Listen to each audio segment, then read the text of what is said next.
What's up, Veve fam? I'm Jay. This is Silent Bob. He doesn't talk much. And so today we are going to talk about the Veve AMA that just happened with David Yu and surprise guest, first appearance, Al Khan. Awesome. That was good stuff. Yeah, it was. It was really cool. So if you guys don't know who he is, tell them who Al Khan is. Well, we'll get to that. Right. Okay. We'll get to that. So according to Veve, there are now 100,000 to 200,000 daily active users on the app. And according to Veve, 300,000 accounts have been banned that are suspected of botting. Good. I've not been able to get my freaking drop. I press it on the first second. I don't get it. Die bots. Okay. And also they were talking about off-app transactions that some people have been doing. Apparently is not bannable, but it's frowned upon. And so Veve won't support, for example, if you get scammed for doing off-app transactions, trying to get gems for half the price, or trying to get an NFT, a collectible, for half the price. If you get scammed, they can't help you. Tough luck. And what he means by half price is that there is places you can go to buy gems and NFTs for cash. And you pay the person in cash or cryptocurrency, and then they'll trade you that NFT on the app. So if you do that and someone just takes your money and doesn't actually give you the NFT, then there's nothing they can do about it because it's off-app activity. Right. So even if you try to do like an escrow, like people that do escrows, they can't help you. Yeah, through an escrow agent, and somehow it falls apart. So. Right. Also, they announced that there's going to be a new app update coming next week. This is supposed to fix the market issues where someone has sold a collectible or a comic on the marketplace, but it doesn't disappear from the marketplace, so it still shows up there. So that's kind of also why the market has been showing it's been stagnant or just been down, because even if something's already sold, it's still listed, and then someone sells underneath it to try to undercut them, and that brings the prices down. So that's kind of what's been happening. Yeah, and that's frustrating because it keeps dropping the floor, and you're like, a lot of these collectibles that we're getting, and we're like, this makes no sense why they're selling it this cheap or so on, because I've actually looked, and I'm like, wait a minute, I just bought this. How is it still showing for sale? And yeah, it gets frustrating, especially when you find like these good mint numbers and you're like, yeah, I'm gonna get it. And then you click on it and you're like, sold. Yeah. How is it sold on a secondary market? It shouldn't even show up. Right, and you try to refresh, it's still there. Yeah. So another thing that they're gonna be doing in the update coming up next week is Showroom is gonna have more, the Vault Showroom is gonna have more controls. So, they did the update where it's better to move around your collectibles when you put them in there. Now they're adding more controls on top of that. So it makes it easier for those who like to pose their collectibles in the showrooms. I like making jokes with my showroom. The laughing Joker, I love using him to like mock like what's most recent like Veve users that ask 50,000 of the same question. Like it's good stuff. You should follow me. You'll get to see my jokes. Yeah. All right, and then the next thing, the surprise guest that showed up at the AMA today was Al Khan himself. If you don't know Alfred Khan, he brought Pokemon over to America, as well as other things like Yu-Gi-Oh!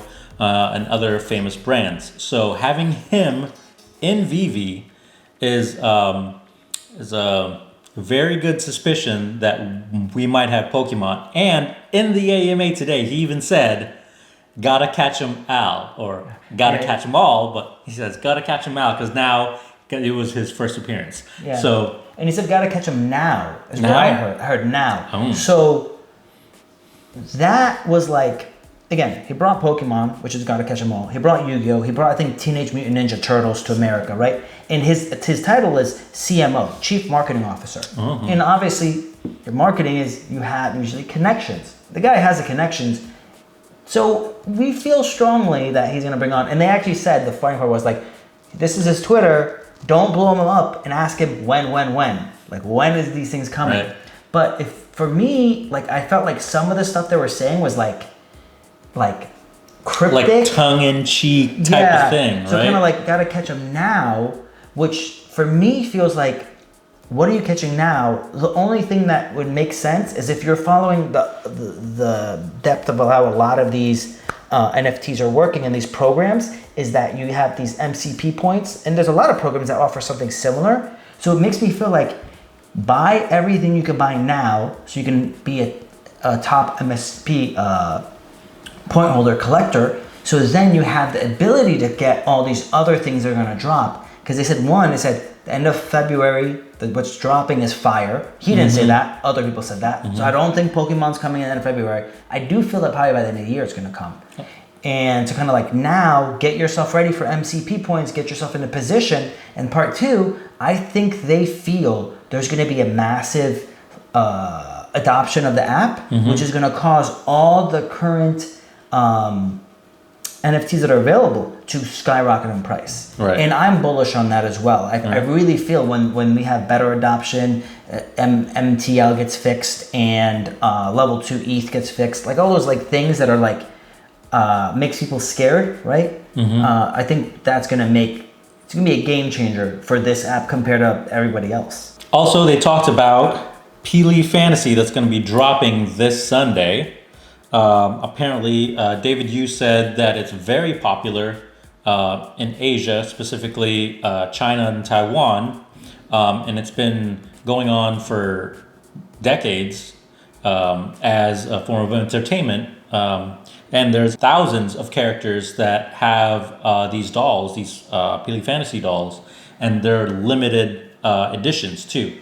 So having them in Veve kind of is a stepping stone towards the Asian market. And David Yu even said that this is a stepping stone towards Japanese anime. So we could have Japanese anime very soon, considering Pili Fantasy is coming out, and they're working on localization and that sort of thing. So what was interesting to me, like what I heard like him saying, because he kept saying it, and one, he's super passionate about the project. He's like, even though this might be small for us, it's big in the collector's market in Asia, especially with high net worth business people. They usually low mint numbers, sub 1,000 production on the physical dolls, and they wanted them to have a low production, but he encouraged them to have somewhere around 10,000 per NFT, just so it can, because of how big of the demand is going to be long term. He said too that the Asian market has a slower ability to actually buy them day one. Right, so, because they have to get a VPN. If you're in China, you have to get a VPN to even access Veve. Yeah. And then there's no localization yet, so you have to know English to know how to find it and do all that stuff. But also, David Yu says this is not just the only time they're going to have Pili Fantasy. They're going to have Series 2, 3, and 4 in the coming years.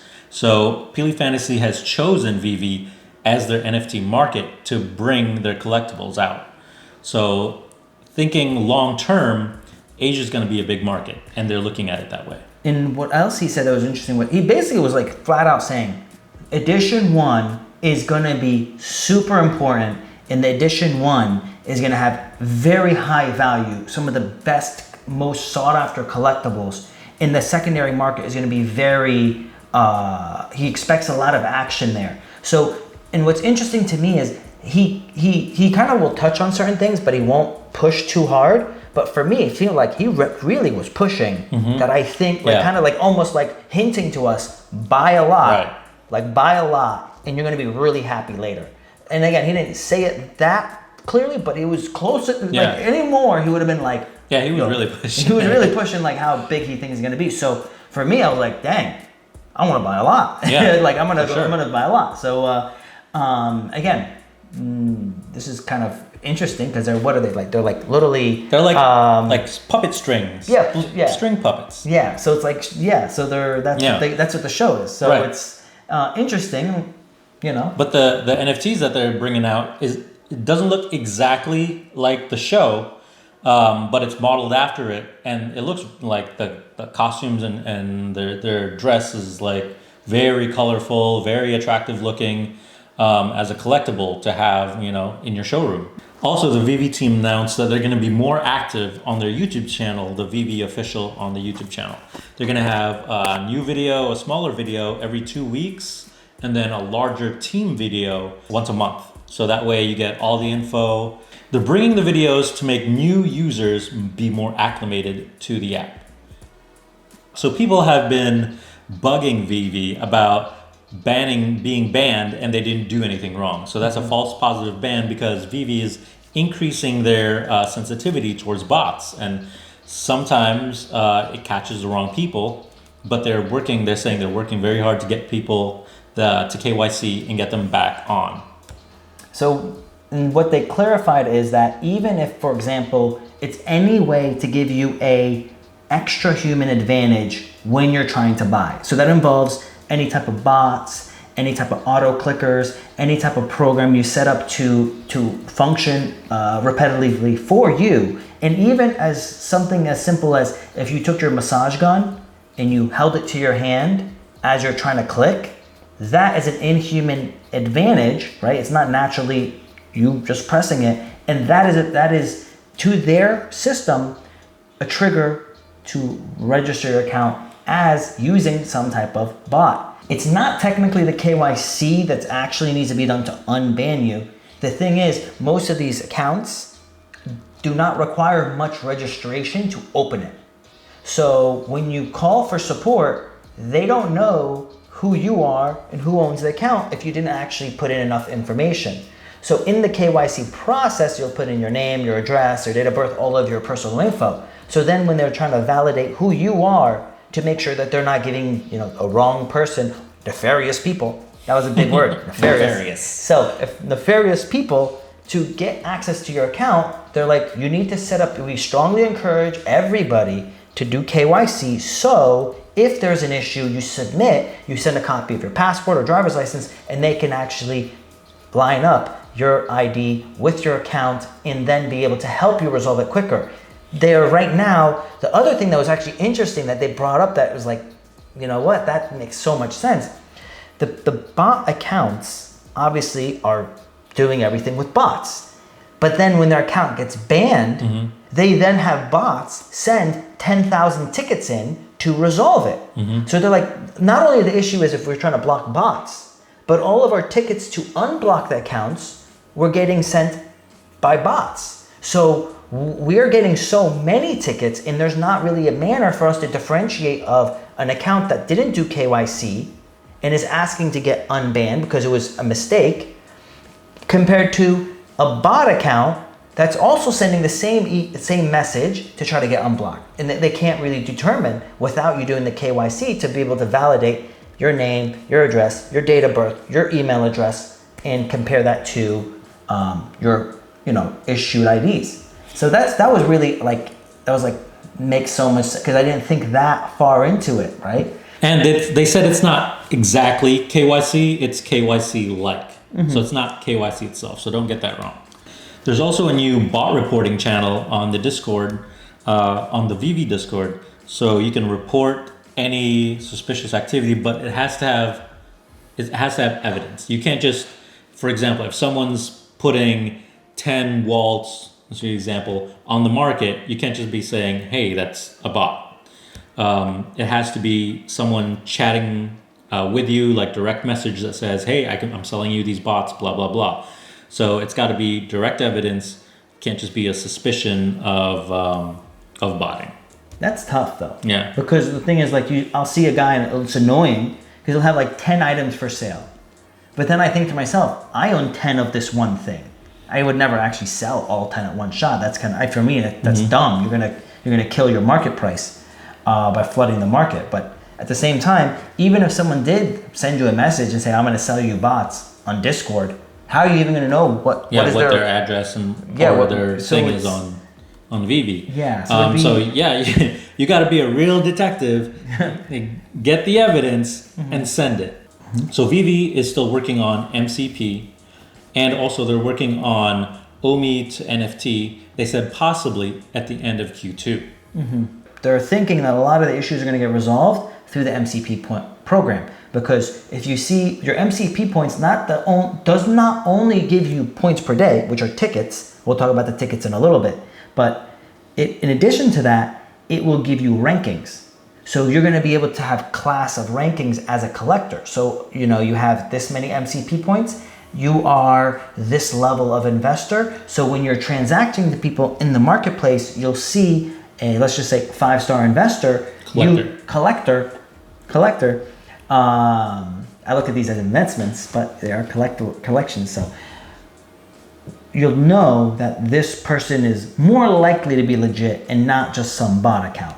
And they strongly discourage transacting with bot accounts, because that will, you know, reduce the money that bot accounts have. So it will reduce them from being able to get into it. Because I think a lot of the bot accounts are from countries that don't have a lot of money, and for them, you know, for us maybe $100 is not a lot, but for them $100 is a lot. So if you remove one transaction from them, they're now, you know, right, they're SOL, right? And they can't take that money out anyways unless they do the escrow thing, which it's like half off of what their gems are on Veve. Yeah. So stopping the bots by not giving them any gems helps a lot. Yeah.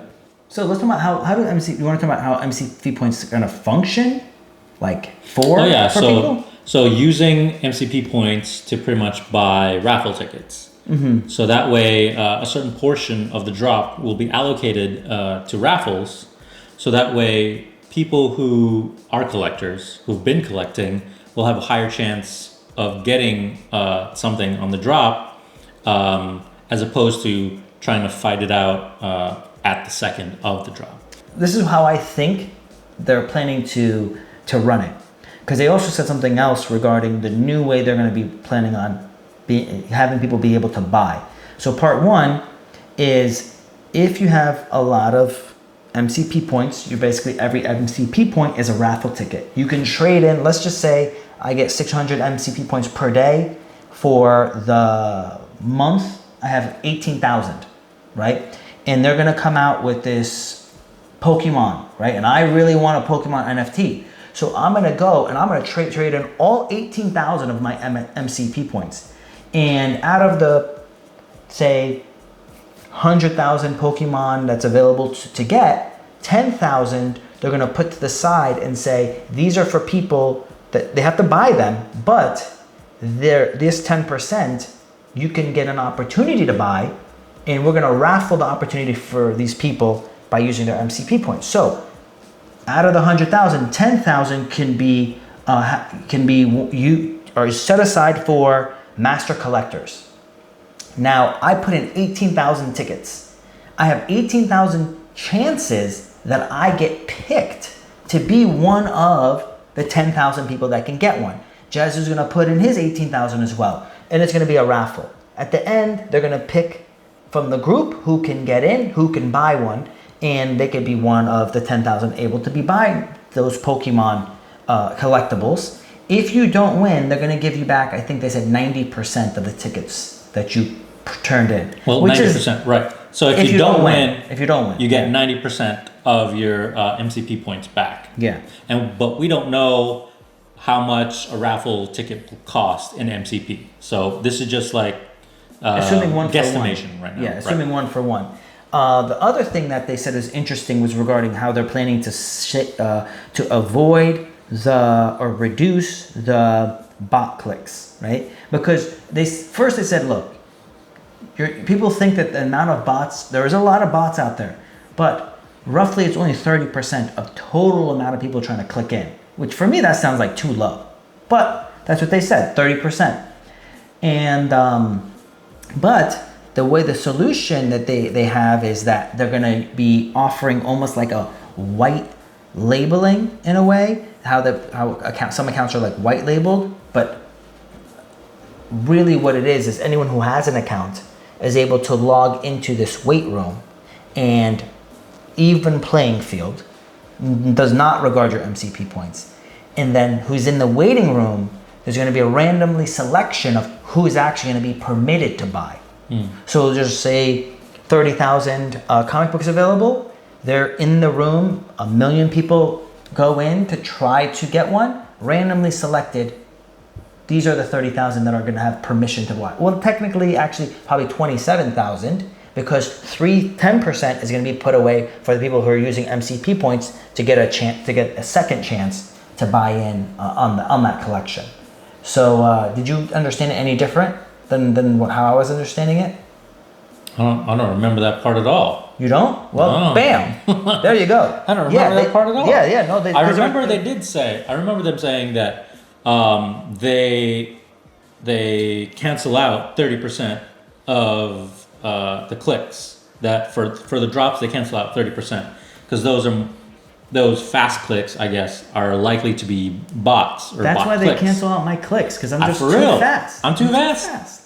But no, for real though. But like they said that they're going to be creating a wait room where when you go in, say you're going to go in. How Jez always says, log into the app 10 minutes before, get on the page, and just wait there, and that'll increase your odds of being able to win a drop. And he actually has a very high percentage of winning drops, right? Fast Fingers McGee. So you should. Back in the day, we were in high school, and again, cell phones just was coming out back then, right? So he had this like little brick Nokia where like you could just throw it at someone, knock them out. It was like one of those. But he used to play Snake Run. What was it called? Snake was like Snake, something like Snake, that. yeah. Where basically you click around and you make the snake move around to not eat its tail. And the guy's fingers were like ridiculously fast. I could do it with one hand. Ridiculously fast. And then he went to the Philippines one summer, and he came back, and I saw him texting because this is when you're texting back then, you clicked on the same number 3 or 4 times to get a letter. So if you're trying to spell something out, you're clicking like 45 times to spell one word. And I'm watching him type, and I'm like, how are you moving that fast? He's like, everyone in the Philippines texts. Right. It's too expensive to call anybody. Exactly. So I was like, damn, he has a lot of practice. So I think that might be it. that helps. So, but what was, again, they said that you're going to be in a weight room. You're in this weight room, and you then are randomly selected to get an opportunity to buy. Which honestly, I think that's cool. I'm cool with that, right? Like you got 30,000 drops. You got, 1 million people trying to drop, get one. What do you got? It's not amazing odds, but you got what, 3% chance? If I show up to 30 drops, I get 1 out of 3, and then throw in my MCP points. Well, then you have to think about what are the botters going to do to try to game that system. They're going to probably put 10,000 bot accounts to be in to get their 1 out of 3 chance. But then again, think about it. That still would reduce dramatically because right now their advantage is speed. Right. This is not speed. This is probability. Now the other part of it is this. Say, okay, you're going to say, well, now they're just going to create more accounts. Okay, true. They can create more accounts. But how many accounts are they going to create and put in 20, 30 bucks in there? Now you might think, hey, 20, 30 bucks is not a lot. For 30 bucks times 100 accounts, it's $3,000. For a lot of these people, they're not, a lot of them, what I can tell, they're not American accounts. They're not from, well-off countries, right? So I don't think they're going to have that type of money to do it, especially when you're saying, hey, I'm putting 3,000, I'm buying all these bots, I'm putting all this time and energy, and now I got, 10% or 5% of what I used to get. So it's not going to remove those people, but I think what it's going to do is it is going to dramatically reduce that. And then again, add on top the MCP points, right? You say like, this account is not a master collector, and it has like 5. How does this guy have 5 and he's not a master collector?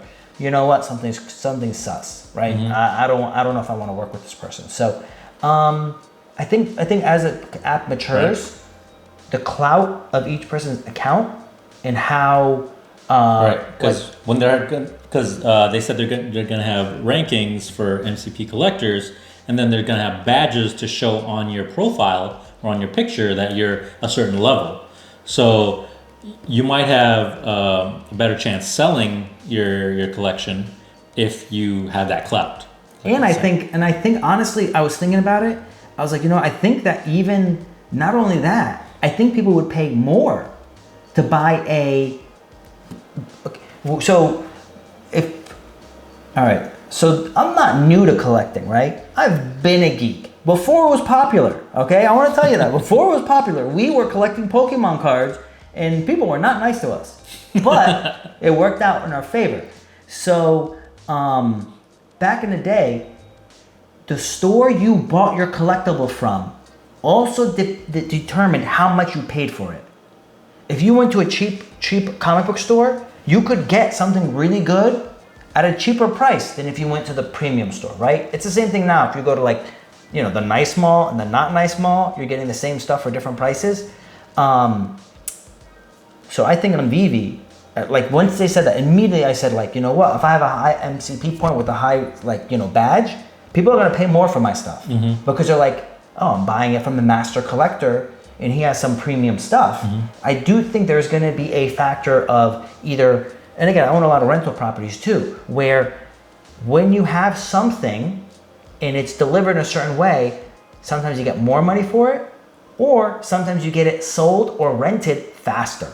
So I think that's going to add a lot where you have that clout. And Jez has been repping MCP points for a while. Like, hey, buy up all these collectibles. And I'm like, I don't want no freaking mermaid, dolphin, whatever thing, unicorn, mermaid, right? My kids love it. But I'm like, he's like, no, there's a lot of MCP points. And I'm like, for cheap. All right, fine, whatever. Yeah. You know, now I got all these mermaids. So, yeah.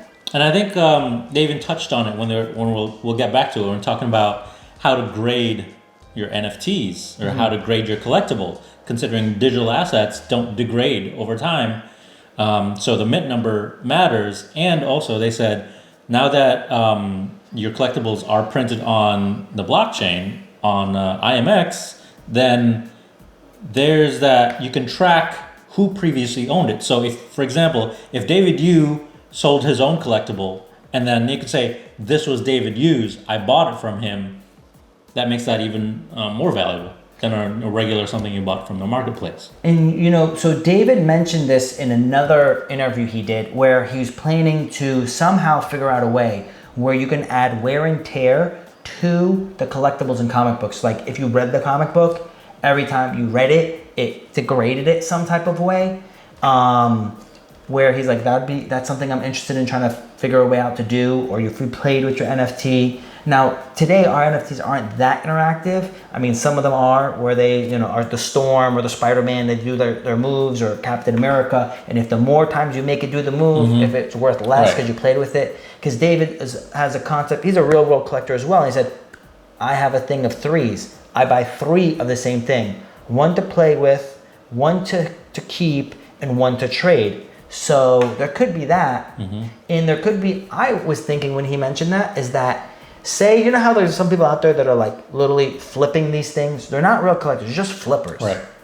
That every time it trades hand, like a used car. If you go right now and you look at a car, only one owner, same owner, 5 years, those cars usually have a higher value. Right. But if you see what car, like, I have an i8, you'll see some i8s, 12 owners in like 3 years.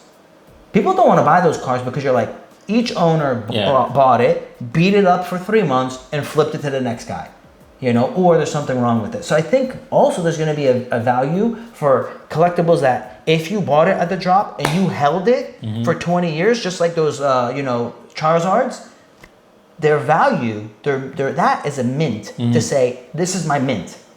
This is how clean it is. One owner from the beginning, you're the second owner. Right. I think that's going to be a value. It's something that they're talking about and mulling over, but they haven't done anything or said anything that they will implement it. So that's something that maybe I encourage it. Something that could happen in the future. Right. I encourage, because I am a collector and investor, and the stuff I buy, I hold for a long time. And for me, the more something trades hands, the less valuable it is. So if I saw that I bought a, you know, partner statue from the same person that bought it from the drop, I would say, all right, it's worth a little bit more. And I'm going to hold it for the next 10 years. Second owner, 10-year ownership, right? The value is going to be, I think it's really, really, I think it would be big. Yeah. Like I think there would be a big value for true collectors. If they did that, they implemented that, then real collectors would really want to come in. Yeah, because that's a lot of the real collectors that are used to like the grading system of buying a comic book and getting a high grade or collectible and having a high grade. They don't have that here. And there is that, even with coin collecting, having that high grade is like, it feels good. And sometimes you can actually, like in the collector's world, if you get say a coin and you get it graded by one grading agency that's not well known, even though it's graded high, it's not worth much because of the confidence in that grading. But then you can take the coin, send it to this better grading agency, more reputable one. Even if you get downgraded, the value is higher because of the grading of who you're getting it from. So I think when you add in those factors of, because collectors have been asking about how can we grade other than the serial number, I think that is going to really bring in the big dollars on the other aspect. Because you can make money by buying the floor and holding and going up, or like some of the stuff I bought, like I bought a 1984 DeLorean because that was the year the year that Marty's sister, it was her class year, 1984. So I'm like, I know somebody's going to pay. I paid extra for it, but I know someone's going to pay a lot for that because you can't get a 1985. Next best thing, 1984. Actual next best thing would be like 1955. But you get what I'm saying. Another topic that it's very interesting is that Veve is going to be allowing comic books inside the showrooms very soon. They said they just need to work on how the comic books look when you're placing them in the showroom, and then it's ready to roll out. So it's very close. I really want them to start putting comic books on our profile page to show the total number of our collectibles. Because if you see the total number of our collectibles on our personal site shows comic books added to it, but then if you flip to the public profile, it only shows collectibles, not comic books. And personally, I have a lot of comic books and I want people to know it. Right, you can't even display it on your profile, your comic books right now, right? Yeah, it's like I took a snapshot of it and then made it my profile picture, so you can see one of the ones that I like, that I think is valuable. All right, and then, of course, in the AMA, we get to the question and answer portion. So first question was, what would come first, MTL or OMI to NFT purchases? So they said MTL is still in the beta testing phase, but it will come first before you can use OMI to purchase, which everybody has been bugging for MTL for the longest time. But me, I'm in the feeling of I don't want MTL anytime soon yet. I have that feeling too. It's like, you're kind of pulled from two ways. One, you want it so you could see your account explode. But two, the other side of me doesn't want it because there's a lot of people that are not in the app because they're like, oh, it's sketchy. Yeah. You can't take your money out yet. Right. And then when they have the Ethereum, OMI and Ethereum ability to use, the coins to buy NFTs, that's going to cause a massive rise in prices as well, because when that ETH money starts coming in, that is right. That's a lot. Yeah. So it's like you do want it and you don't want it. I don't want it yet because I still want to collect everything. Gotta get them all. Gotta get them all. And gotta catch them. Gotta catch them now. Gotta catch them now. He said, "Yeah, gotta catch them now." He says, "Gotta catch them now." Yeah. So that's what I'm trying to do. I'm trying to get everything before everybody else rushes in. Of course, we're speculating that when MTL is announced, there's going to be a huge rush of people getting out, trying to get out their gems because they made profit. They've been here for a while, sure. But also after that, there's going to be a whole bunch of people coming in. Now, this is not financial advice. You do whatever you want, but that's just kind of what we're speculating. And I don't want to see that yet. I want to just collect. Yeah, so there's going to be a lot of turbulence, right?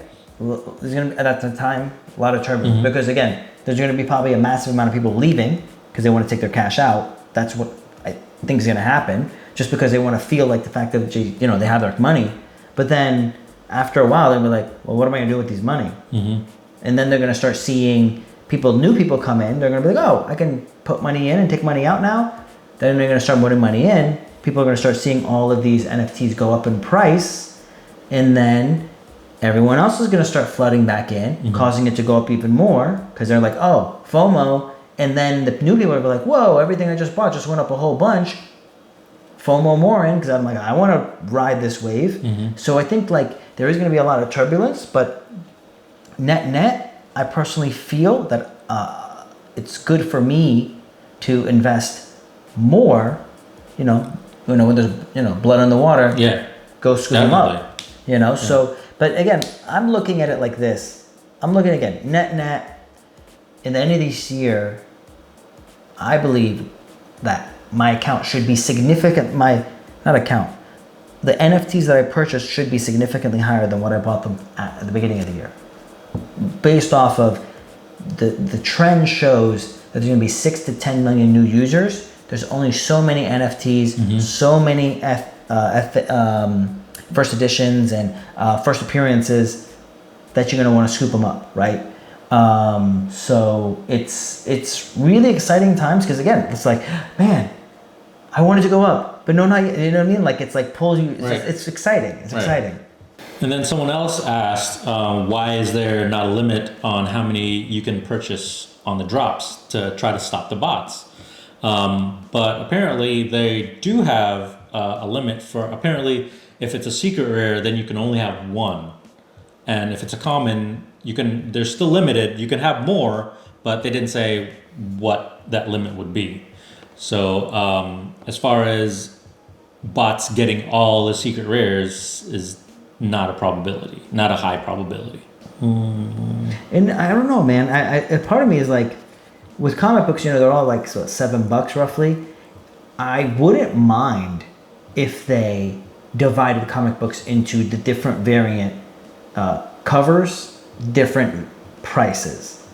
If they said you want a rare or secret rare, you want a shot at it, then spend $50. Then that wouldn't be a blind box because all these are blind boxes. Yeah, that's what I'm saying. Is that they wouldn't be. I would be okay with it not being a blind box because personally, Jez likes a lot of the common because they're the original covers, and there's some that I like too.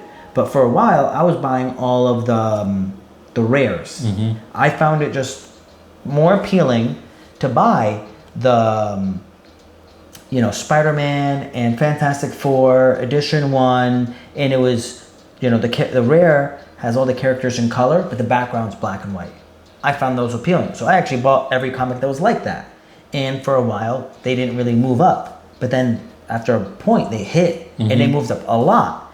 So again, I'd rather be able to pay more to get what I want from the variant cover than not, but I guess we'll see what they do. Well, that's if you even get a drop. Well, I think with the raffle, with the raffle, with the MCP points, with the raffle, I think the probability is going to move to more of like a 1 to 3% shot of getting something, and then with the MCP points, it's going to increase probability, right? Like I would have dropped a good amount to get certain of the recent drops, and sucks. Yeah. But what's gonna be crazy if you guys think about it?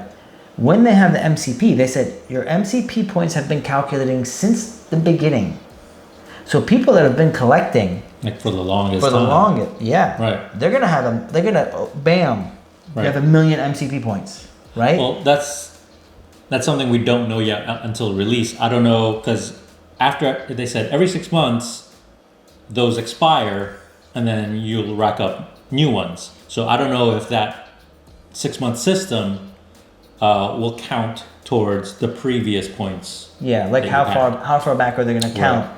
Because they said, hey, we're going to be counting from now, but what is that now? Right? Like from the day they announced it? Well, 6 months prior to that, or 6 months back from the day that they actually do it. Well, but I think MCP point is going to be about. They said you're earning points as soon as you created your account. Yeah. So that's that. But I don't know if they also will implement the expiration date. So, for example, if you created your account 6 months prior and you collected all those points, and then 6 months they expire, and then they announce MCP, then you have nothing.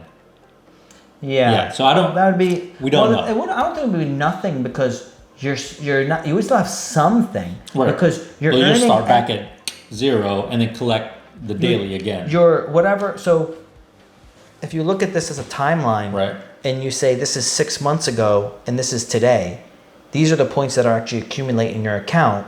And then as a new day goes, it goes like this, right? So only the day prior died, not all of the 6, just that one day should expire. Right. And if they do it logically, like first in, first out, if you're using your MCP points, you're burning your oldest points as you go. So even if they do a 6-month rule, then it's still 6 months, right? Like those, each day a group expires. And I don't think they're gonna go day 1, here you go, here's your points, guys, and day 1 I'm gonna start burning them away, right? I think it's gonna be like, hey guys, hypothetically saying, you got 1,000,000 points from today, 6 months from now, those are all gonna be gone. So, and then everything new, and for my example, I'm earning about 620 a day, I'm going to be adding another 620 every single day. So in 6 months, if I don't use any of my initial MCP points, I believe then hypothetically they'd be wiped off, but it would be 180 days roughly, and every day would be 620 for the 180, and then it would just the day of would be expiring every day forward. But I do plan to use my points. Yeah. I'm gonna have to figure out. Now the other thing is I'm thinking is strategy wise, right? I know I'm talking a lot about MCP points because I'm kind of geeked about it. The strategy, because I'm like, yo, what if Pokemon comes out? Am I gonna blow like 500,000 points just for a Pokemon drop? You know, or should I be a better strategy where it's like, okay, blow 50,000 points for a drop? If it's Pokemon, I'm blowing all the points. Yeah, and the thing is, you get 90% back if you don't get it. But it's like, you know what I mean? Like, you know, it's tough. It's tough to really. But yeah, you know, eventually when people figure out the system of how the points work and the probability that they'll get a drop depending on how many points they use, then of course that's when you'll see the benefits of MCP points. Yeah, but again, when they drop Pokemon, I'm pretty sure they're gonna drop something else fire soon after. Like we were saying earlier, David, you really pushed for the Pili Fantasy, and somebody asked, what is the percentage of users that are in the Asian market? And so they said you can't just aggregate the entire continent in total user base. They aggregate it using different countries. So that way you can gauge what countries more likely to get certain NFTs and certain things like that. But they speculated that somewhere between 10 and 20% is in the Asian market. And that's without localization. So they have to know English to know what they are looking for and what they want to buy. And with China, you still need to use VPN to try to get these NFTs. Plus, you need to know English to get it. So when localization is put out to every country in Asia in their own language, I think it's really going to explode. I think they're really going to push for NFTs there. So just to kind of summarize some of the countries that they mentioned in that estimate, they were including China, Taiwan, they included Australia, they included... we know Australia is its own continent, but this is just general area. But they included Australia into, I believe they included that into that number. Japan, I say Korea? I think they included Korea. And so that's 10 to 20%, but they don't have an exact number. And what Jez means by localization is the app is currently only in English. So they're planning to make the app available in different languages. In the language locally spoken in whatever country that they're going to buy Veve from. Yeah, so because I initially was concerned about localization because I was concerned thinking that they might create a Veve China and then the NFTs in Veve China would be different than NFTs we would get in America. Like we wouldn't have access and say they wouldn't have access. Why I didn't like that is because I buy a lot of the golden moments and I'm hoping that when the Chinese market comes on, they're really big into Disney. Well, there's a portion of people that are very big into Disney and they're gonna really jack up those prices. So I was like, oh man, they're gonna have a separate Disney for China. That means my collectibles, won't have as, again, I'm thinking there's only 4,000 partner statues. I don't want there to be another 4,000 in China, but actually, from our understanding is it'll be 4,000 globally, and it'll be the same amount of NFTs globally from this one app, but just the language will change appropriate to where you're from. That's it. Yeah. Just like these Pili Fantasies are globally sold. So, one thing that I'm interested in, because one of the big things why we're really interested in the Chinese market to come on, and why they want the Chinese market to come on, is that they are a large market and they like to collect, and certain people have a lot of money. So they're trying to target that market, bring in things that they already like, and then they'll slowly start buying some of the other collectibles as well. So that's appealing, because if you think about it, a lot of times the Chinese or Asian market is just like every other country out there. We're trying to diversify your income and diversify your assets to reduce your risk, right? So if you look at it as an investment style, there is a lot of people in China that are trying to move their money out because they don't want to just only be exposed to the Chinese market. And it's hard for them to move their money out of China. So the concept or the idea that we're getting is that the Chinese market that is especially big for the premium NFTs, which I think like a partner statue is an ultra premium, right? Extremely one of the top 5 most premium NFTs you can get on the app, and probably globally. Right. Eventually it's going to be globally one of the top ones. And the people would want to move, say, $1 million, and I really think it's going to be, personally, I think it's going to be worth $1 million per statue. They're going to put in the $1 million into the statue, and then say if they want to leave the country and buy a piece of real estate in Hawaii, and they can't easily do it, they just buy the statue, fly to Hawaii for a vacation, sell it when they're in America, take the cash, and then use the cash to buy a property in Hawaii, and to use it as almost like a funds transfer. Well, this is what I was thinking, because right now Chinese citizens are going out of the country, out of China, going to Canada and going to Vancouver, going to LA, and they're buying up tons of real estate. They're going to Australia. They've been buying doing tons that, of but real it's estate. even more now. Right. And then that real estate just sits there as a store of value. But what if we could change their mindset or their tactics to, instead of doing real estate, now NFT is a store of value. And now they can take it anywhere. And honestly, now they don't have to pay insurance, they don't have to pay taxes, they don't have to worry about all this other stuff. And I think it's even going to become even bigger. And I'm really interested, because I spoke with my NFT lawyer, and yes, there's an actual NFT lawyer. It's a real thing. It's weird, because she does NFTs and cryptocurrency. So I spoke with her, and she's like, I was talking about, later I want to be able to rent out my NFTs. And she's like, well, you can do that right now. There's actually websites already that let you do that. And I was like, interesting. She's like, I'll send you some links. So I don't know of any current Veve NFT rentals available, but for other projects there is that available. So people are, that's going to make... Well, yeah, because Veve, in the previous, I think it was during the MCP medium that they sent out, that in phase 4, you can rent out your NFTs. So we don't know how long it'll take us to get to phase 4. What phase are we on? I think we're in pre-phase 1. We're pre-phase 1, okay. Pre-phase 1. No, to make a long story short, opening up the Asian market, having the second largest economy and the third largest economy in the same continent will be massive for Veve when it's localized. Yeah. Asia, good. Asia, good. Especially, they said the next big category that they're working on is anime. Yeah. Japanese anime. So think of all the Comic-Con people that'll come in for all that, or Cat girl. I got some cat girls. Cat girl on Veve. Right? So think of friggin' Sailor Moon, Dragon Ball Z, like all of those. Like the new ones, Naruto will be on. Well, not will be on, but we're speculating some big anime names will be getting on Veve. They could start with the older ones, just like they did with everything else. They could start with some Sailor Moon or some Dragon Ball Z.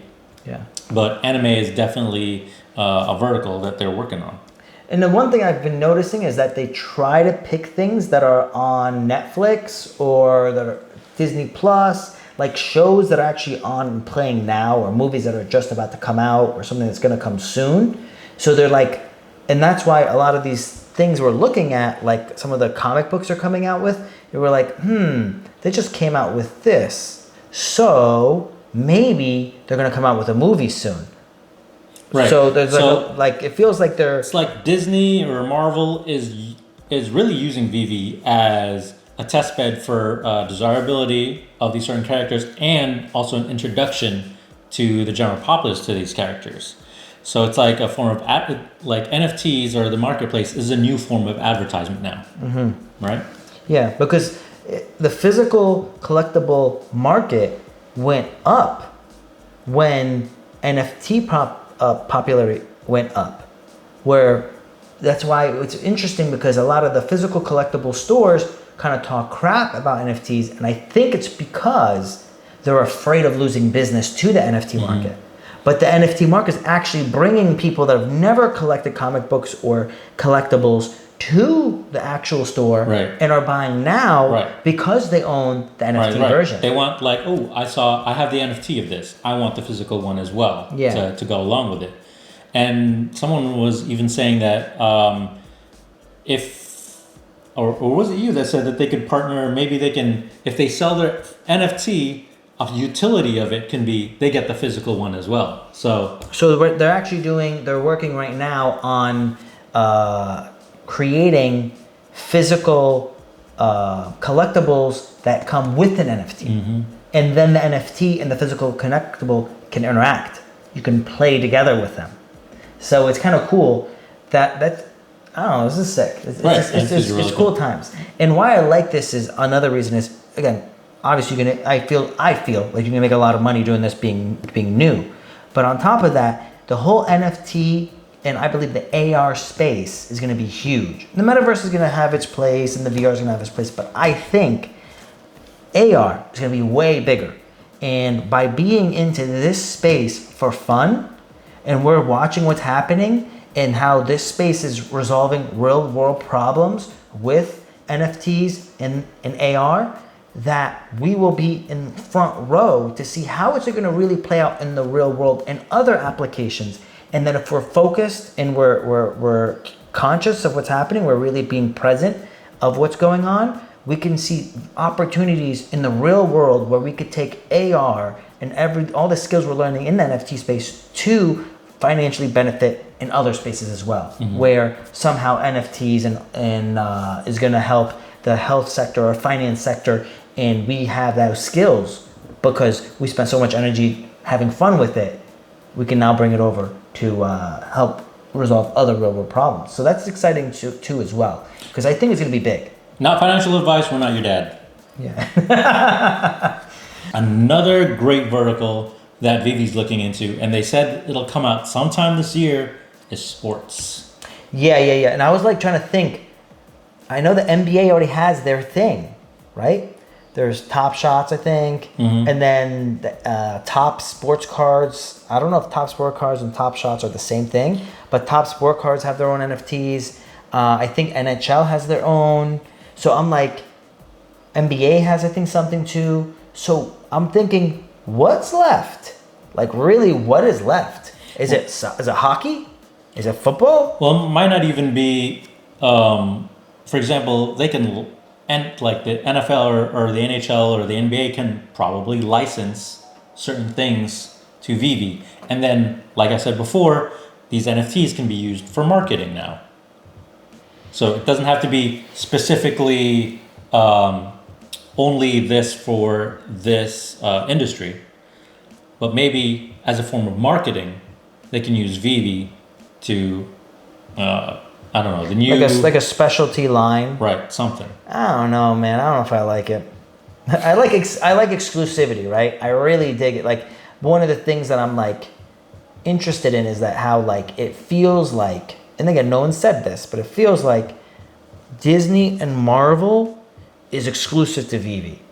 Now, they haven't said it, but that's what it feels like. And I like that, where it's like, okay, they're going to force a lot of people to join Veve because of that. And that's what gives me a lot of dedication and focus on Veve over other platforms, right? Where it's going to really win long term, I believe. Yeah. You know, especially if they start bringing, like, if they start making music exclusive to Veve, where like, yeah, you can NFT your own music, but if you put it on here, you cannot put it anywhere else. I tried asking the question. Yeah. Like, hey, are you guys thinking about new vertical music collecting records as part of Veve? I mean, who wouldn't want the first NFT record of the Beatles, right? Or the first NFT record of Elvis, right? Elvis album. I mean, that would be a really cool thing to have to collect. And I feel like in the, 15 years from now, 10 years from now, just like everyone said, oh, I'm never gonna have a cell phone, and now everyone has a cell phone.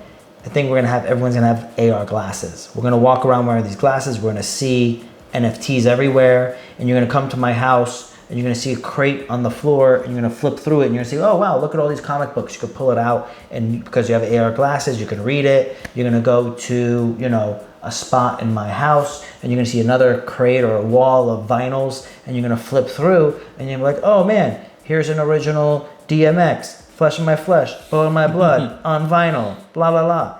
And then you can put it on there too, and you can listen to it. So when you have, I believe that's really gonna happen. And they even said they're working on a way where you can get people to sign, the artist to sign your NFT.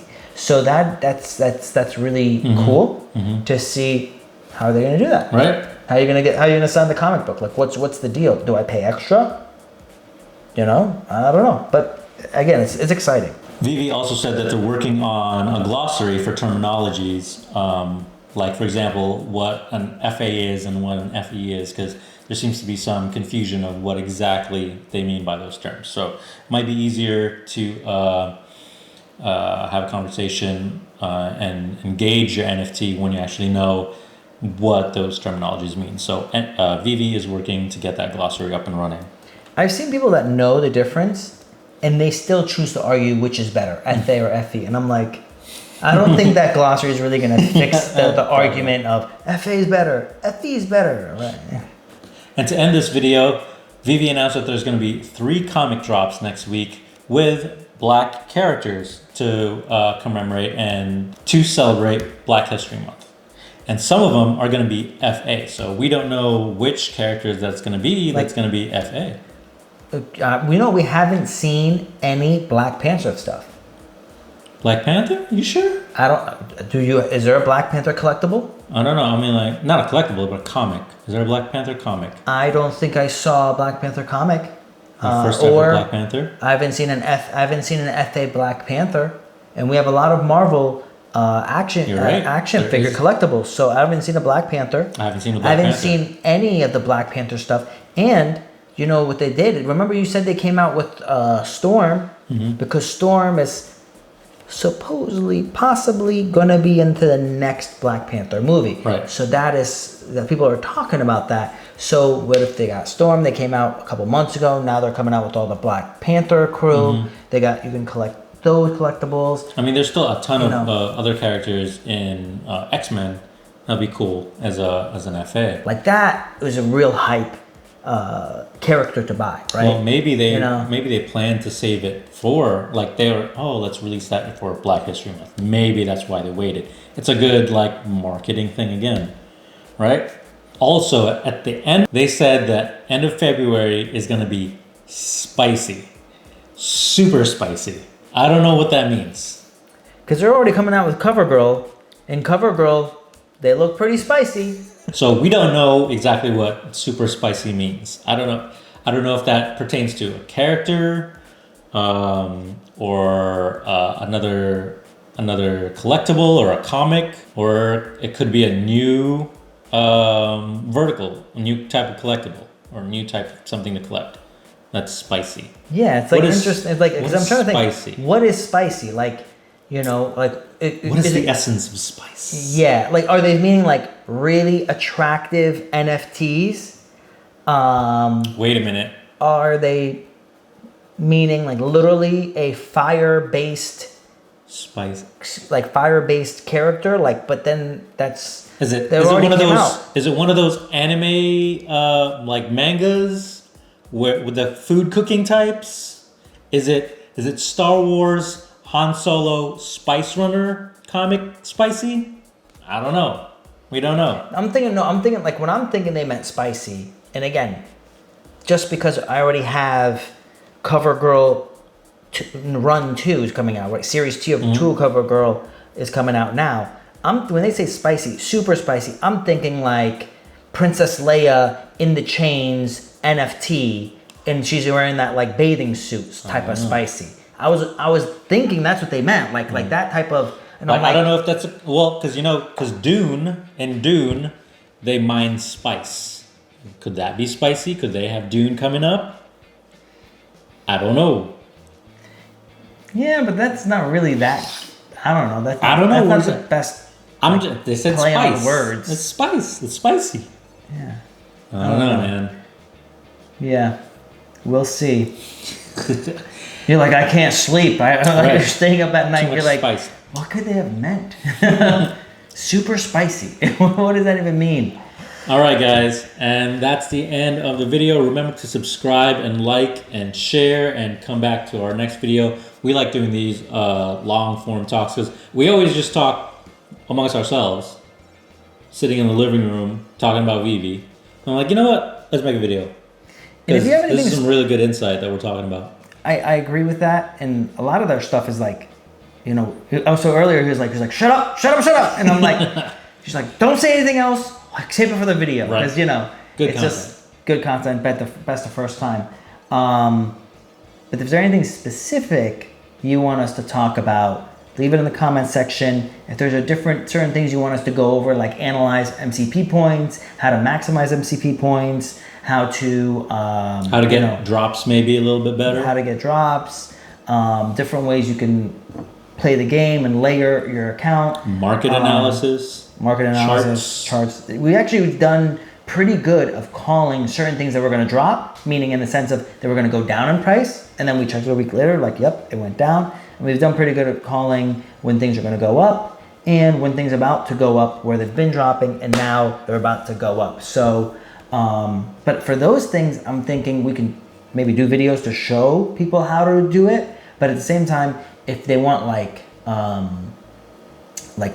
real-time data, I don't know, maybe like if you guys want, we could probably create some type of like a Discord channel where we're going live as we're doing trades in the day, because I own an investment company. Investing is what we do all day long. We do it in real estate, oil and gas, NFTs, crypto. So we can possibly do that. Go live on Discord and just like tell you guys as we're doing something, you guys can know what we're doing at the same time and ride the wave. Cool. That sounds Not good. financial advice. Not financial advice. We're not your dad. All right. I guess All right. next time.